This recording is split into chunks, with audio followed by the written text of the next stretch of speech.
जादुई गरम मसाला। आज खाने में क्या है मामा? बताओ, क्या खाना है आपको मिस ड्रामा? इस छोटी छोटी भूख को भगाओ ना। आज मैं अपनी बेटी के लिए मैगी बनाऊंगी, और वो भी सारी वेजिटेबल्स डालकर। नताशा ऐसा कहती ही है कि तभी उसका बेटा रेहान आता है और खाने की थाली अपनी माँ नताशा के हाथों में रख देता है। उसमें से उसने कुछ भी नहीं खाया होता है। ये लो माँ, आपने आज फिर से बेस्वाद खाना बनाया है। अगर आपको खाना बनाना नहीं आता तो क्यों बनाती हो? सॉरी बेटा, ये पास्ता रेसिपी मैंने अभी अभी सीखी है। अगली बार अच्छे से बनाऊंगी। अगली बार तो मैं बाहर ही खा लूंगा। आपको मेरे लिए कुछ करने की जरूरत नहीं है।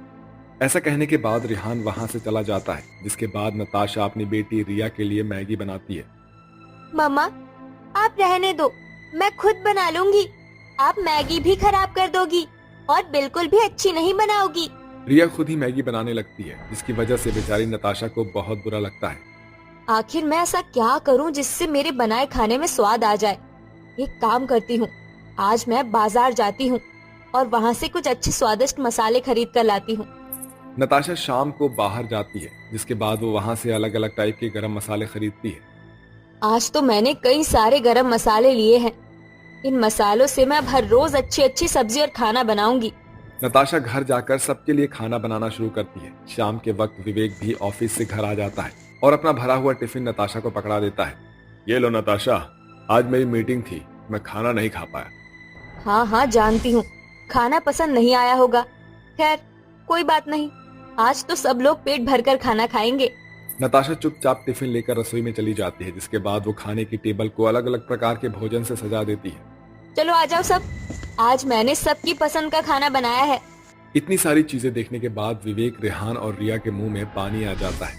लगता है आज तो हम सब पेट भरकर खाना खाएंगे। सभी लोग टेबल पर बैठकर खाना खाने लगते हैं, लेकिन खाने के पहले निवाले के बाद कोई भी खाना नहीं खाता। ओहो, मैं तो भूल ही गया था, मेरा पेट तो भरा हुआ है। मेरा पेट भी भरा हुआ है, पार्टी थी आज दोस्त की। झूठ क्यों बोल रहे हो? खाने में कोई स्वाद नहीं है इसलिए कोई खाना नहीं खा रहा है ना। आपसे अच्छी तो राहुल की मॉम है, कम से कम उसकी माँ को अच्छा खाना तो बनाना आता है। मैंने बहुत मेहनत से खाना बनाया है। तुम्हें मेरे हाथों का बना हुआ खाना अच्छा क्यों नहीं लगता? चलो बच्चों, आज पापा बाहर से खाना खिलाकर लाएंगे। नताशा, क्या तुम हमारे साथ चलोगी या फिर यहीं ले आए तुम्हारे लिए? नहीं जी, रहने दीजिए, आप ही खा लीजिए। मैंने ये खाना बनाया है तो मैं ही खाऊंगी। नताशा का पति और उसके बच्चे बाहर खाना खाने चले जाते हैं, जिसके बाद नताशा अपने हाथों का बना हुआ बेस्वाद खाना खाती है और बचा हुआ फेंक देती है। जिसके बाद वो खुद से अपने घर के आंगन में अपनी नजर उतारने लगती है। काली रात काली नजर उतर जा मेरे हाथों से, काली रात काली नजर उतर जा मेरे हाथों से। नताशा अपनी नजर उतार ही रही थी कि तभी एक जादुई झाड़ू पर बैठी हुई आसमान से एक चुड़ैल उसे देख लेती है। अरे आखिर ये औरत कर क्या रही है? मुझे जाकर देखना चाहिए। जैसे ही वो उसके पास जाती है तो नताशा चुड़ैल को देखकर डर जाती है। तुम्हें मुझसे डरने की कोई जरूरत नहीं है। अगर तुम चाहो तो मुझे अपनी परेशानी बता सकती हो। चुड़ैल के बर्ताव से नताशा नॉर्मल हो जाती है, जिसके बाद वो रोते हुए अपनी सारी परेशानी चुड़ैल को बताती है। कोई भी घर में मेरे हाथों का खाना पसंद नहीं करता। अरे हर तरीके के मसाले डालती हूँ, फिर भी मेरे बच्चे मुझे खाना सही से ना बनाने की वजह से ताने मारते हैं। अगर ऐसी बात है तो मैं तुम्हारी परेशानी को खत्म कर सकती हूँ। चुड़ैल इतना कहते ही अपने जादू से अपने हाथों में एक जादुई गरम मसाला प्रकट करती है। ये लो, अब तुम्हें कभी भी खाने के पीछे अपने पति और बच्चों की सुननी नहीं पड़ेगी। ऐसा कहने के बाद चुड़ैल अपनी जादुई झाड़ू पर बैठकर वहां से आसमान में उड़ जाती है। जिसके बाद नताशा जादुई गरम मसाला अपने घर में ले आती है और उसे रसोई में संभाल कर रख देती है। जिसके बाद वो अपने कमरे में सोने के लिए चली जाती है। अगले दिन जैसे ही सवेरा होता है, नताशा रसोई में जाती है और सभी के लिए नाश्ता बनाना शुरू कर देती है। जैसे जैसे वो नाश्ता बनाती है, हर एक रेसिपी में गरम मसाला डालती है। रसोई से लेकर पूरा घर खुशबू से महक उठता है। इतनी अच्छी खुशबू कहाँ से आ रही है? रेहान, रिया और विवेक खुशबू सूंघते ही नींद से जाग जाते हैं। जिसके बाद वो तीनों खाने की टेबल पर लाजवाब और स्वादिष्ट खाना देखते ही हैरान रह जाते हैं। अरे इतना स्वादिष्ट खाना कौन से होटल से मंगवाया है? ये नाश्ता नताशा की रसोई से आया है और खुद नताशा ने बनाया है। ये सुनकर किसी को विश्वास ही नहीं होता, लेकिन क्या है ना कि जब खाना लाजवाब हो तो कोई नहीं रुकता। फिर क्या था, 1 2 3 सब टूट पड़े नाश्ते की टेबल पर और सभी ने पेट भरकर अच्छे से खाया। ये देखकर नताशा बहुत खुश होती है। क्या बात है, ये चुड़ैल के जादुई मसाले ने तो कमाल ही कर दिया। सारा नाश्ता खत्म हो गया। नताशा खुश हो जाती है, जिसके बाद वो अपने पति के लिए लंच बनाती है। रिया और रेहान का टिफिन भी पैक करती है, लेकिन जैसे ही नताशा अपने पति विवेक को परेशान देखती है, वो सोच में पड़ जाती है। आखिर इतना अच्छा नाश्ता करने के बाद भी विवेक जी टेंशन में क्यों है? इनसे ही पूछ लेती हूँ। नताशा विवेक के पास जाती है। क्या हुआ जी, नाश्ता अच्छा नहीं था क्या? आज फिर कोई कमी रह गई क्या मुझसे? नहीं नताशा, आज बहुत बड़ी मीटिंग है, अगर कैंसिल हो गई तो बहुत बड़ा लॉस होगा। मैं भगवान से दुआ करूंगी कि सब ठीक होगा, आप आराम से जाइए। नताशा के कहने पर विवेक ऑफिस चला जाता है, जिसके बाद वो शाम को ऑफिस से घर लौटता है तो उसके हाथों में एक गुलाब का गुलदस्ता होता है। वो नताशा को गोद में उठाकर गोल गोल घुमा देता है। नताशा नताशा नताशा मेरी जान, मेरी डार्लिंग, आज तुम्हारी वजह से, अरे तुम्हारे हाथों के बने खाने की वजह से मेरी मीटिंग क्लियर हो गई। अरे लाओ अपने हाथों को मुझे दे दो, मुझे चूमना है। ऐसा कहने के बाद वो नताशा के हाथों को पकड़कर चूमने लगता है, जिसके बाद वहां रेहान और रिया भी आ जाते हैं। माँ पिताजी, आपका प्यार पूरा हो गया होगा तो हम दोनों भाई बहनों को बहुत जोर से भूख लगी है, कुछ खाने को मिलेगा जो स्वादिष्ट हो। अरे हाँ हाँ, क्यों नहीं, आज मैंने कढ़ाई पनीर और बिरयानी बनाई है। तुम सब टेबल पर बैठो, मैं अभी तुम सबको खाना परोसती हूँ।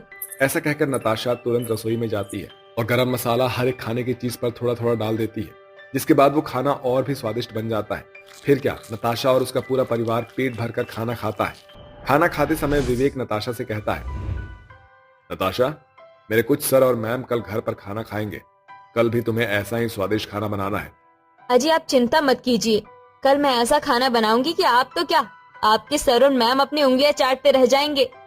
सभी लोग पेट भरकर खाना खाने के बाद सोने के लिए चले जाते हैं। इसके बाद नताशा अगले दिन सबको नाश्ता और लंच देने के बाद बाजार से नई नई रेसिपी बनाने की सब्जियां खरीदने चली जाती है। नताशा ढेर सारी सब्जियां लेकर रात के खाने की तैयारी शुरू कर देती है। वो बहुत ही स्वादिष्ट स्वादिष्ट खाना बना के उसके ऊपर जादुई गरम मसाला डाल देती है। आज तो सब इतनी सारी वैरायटीज देखकर पागल ही हो जाएंगे।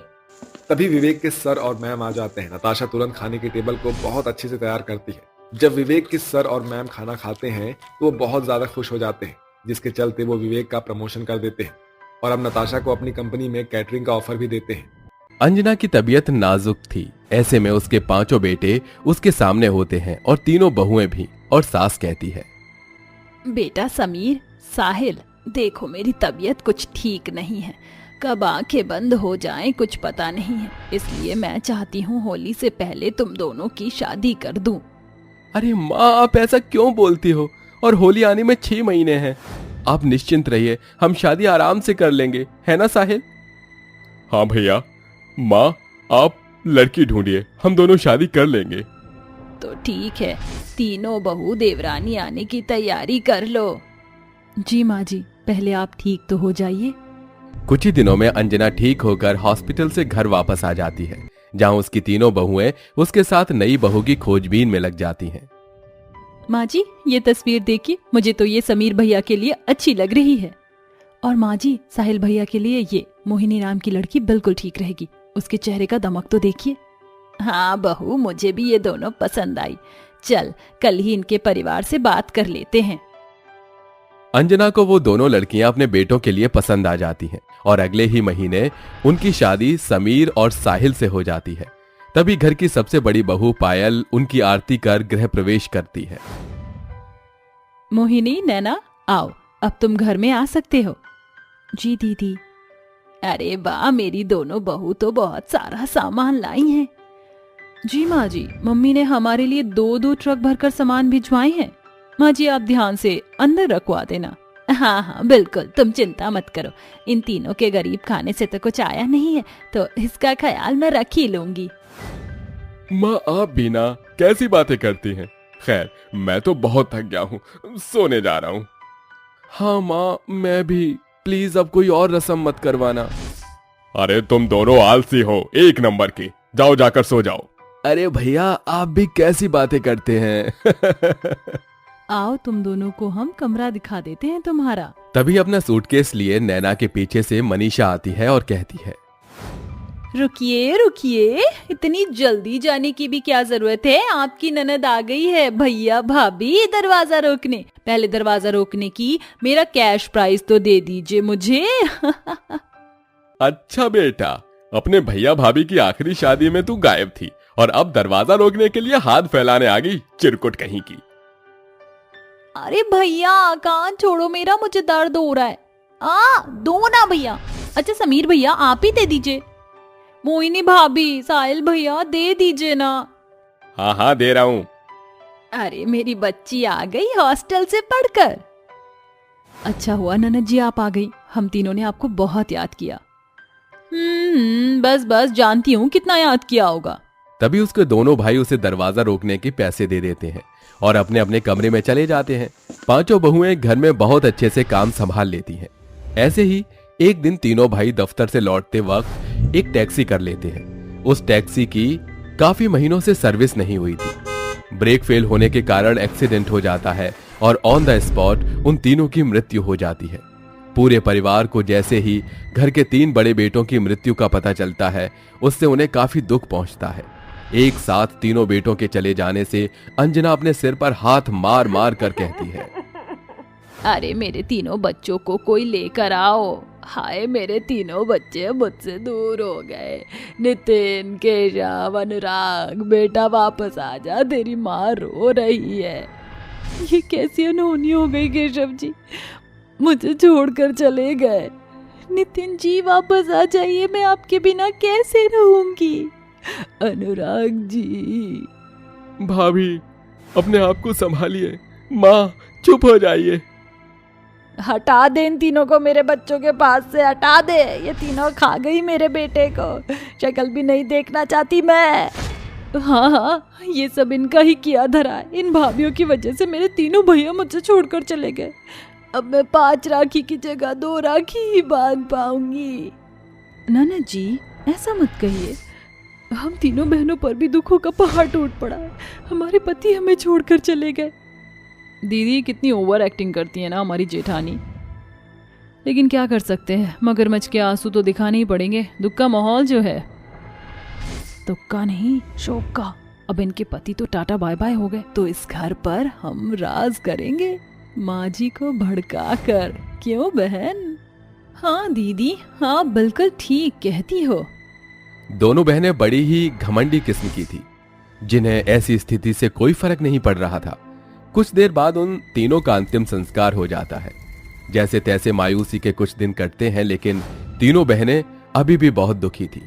वक्त के साथ सास, ननद और दोनों देवरानी उन तीनों विधवाओं के साथ बहुत बुरा बर्ताव करती हैं, उन पर अत्याचार करती हैं। घर के अधिकतर काम उन तीनों से ही करवाती हैं। होली आने के एक दिन पहले तीनों बहनों के माता पिता अपनी हैसियत के हिसाब से होली का शगुन लाते हैं। ये देखकर अंजना और मनीषा कहती हैं, अरे माँ देखना, ये बड़ी भाभीयों के मम्मी पापा क्या लेकर आए हैं। मिठाई के नाम पर 4 लड्डू और कचरी पापड़ और चंद पैसे और 2 कौड़ी के कपड़े। अरे भाई साहब, बहन जी बेटी के ससुराल में ये सब लाने में शर्म नहीं आई क्या? अरे ये कौन देता है?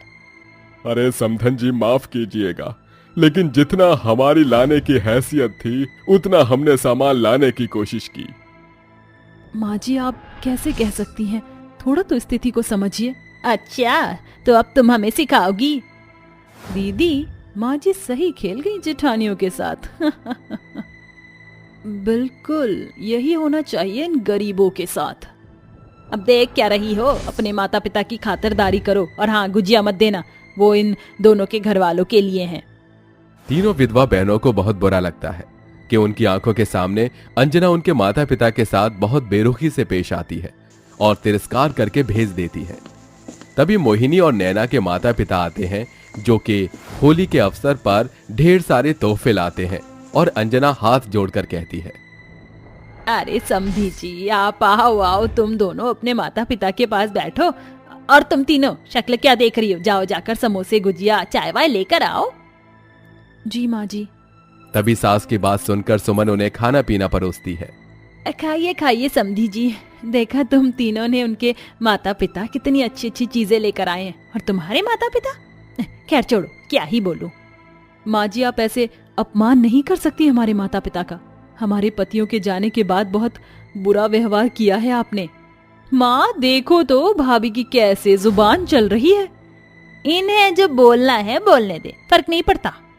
कुछ देर में उन दोनों के माता पिता भी चले जाते हैं, जिसके बाद मनीषा कहती है, नैना भाभी जरा गुजिया और कचौरी लेकर आइए, भूख लग रही है। हाँ हाँ बहू, मुझे भी खाना दे दे। हम दोनों आपकी नौकरानी नहीं है जो ये सब लाकर आपको दे, समझी? आप बड़ा ही गुजिया खाने वाली। चलो दीदी, हम दोनों मिलकर खाते हैं। हाँ चलो चलो। बहू, ये तुम किस तरीके से बात कर रही हो?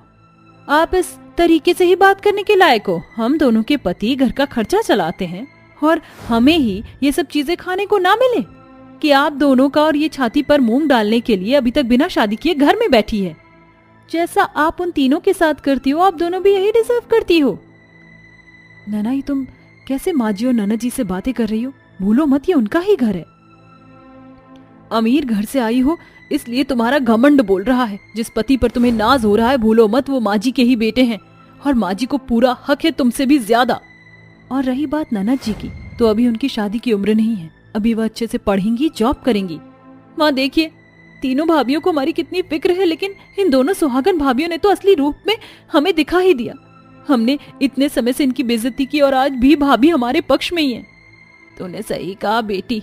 पायल, सुमन, साक्षी बहू, तुम तीनों मुझे माफ कर दो। मैंने और मनीषा ने मिलकर तुम्हारे साथ बहुत बुरा व्यवहार किया, इसीलिए ये दोनों देवरानियां सर चढ़कर बोल रही हैं, जबकि तुम तीनों ने तो आज तक घर को अच्छे से संभाला है और इन्होंने काम ही नहीं किया। तुम दोनों भी अभी के अभी माफी मांगो, वरना इस घर से बेघर कर दूंगी। नहीं माँ जी, कोई बात नहीं माँ जी, आपने इतना कहकर हमें स्वीकार कर लिया, ये हमारे लिए बहुत है। माफी मत मांगिए। इस तरह दोनों देवरानियों के माफी मांगने पर तीनों विधवा जिठानियां उन्हें गले लगाकर माफ कर देती हैं, जिसके बाद अगले दिन पूरा परिवार खुशी खुशी होली का त्योहार मनाता है।